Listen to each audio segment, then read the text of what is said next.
Point numéro 7, Jean-Claude. En fait, c'est une modification du règlement budgétaire financier. Enfin, c'est surtout un complément au règlement qu'on avait voté en février 2022.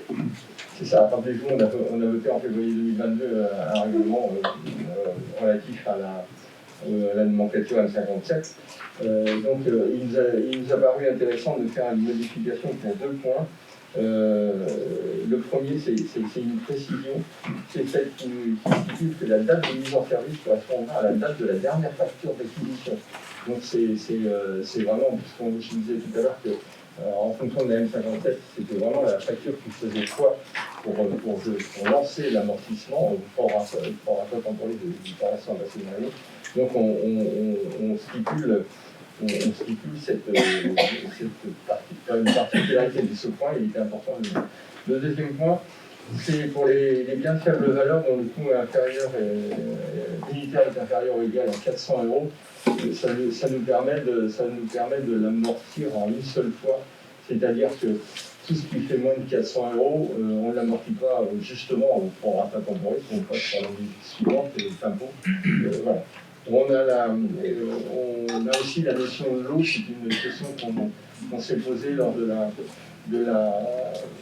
commission. On peut faire des lots de matériel à partir du moment où il y a une homogénéité dans les lots. C'est-à-dire que si on achète une table et une chaise, on peut considérer que c'est un lot et ça dépasse les 400 €, donc c'est amortissable l'année d'après avec les règles d'amortissement qui sont employées généralement.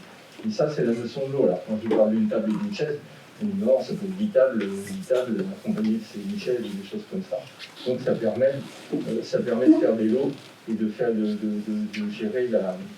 gérer les amortissements suivant les règles de la M57 telles que définies dans le règlement. Voilà. Ça, ce sont les 2 points. Sont concernés aussi les fonds documentaires, les petits matériels et les matériels sportifs qui sont concernés dans cette modification de cette précision dans le règlement de la nomenclature M57 pour les surveillants. Donc il nous fallait faire cette modification. Est-ce que vous avez des questions?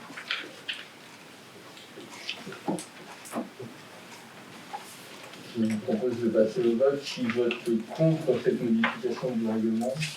Qui s'abstient? Qui vote pour? Je vous remercie.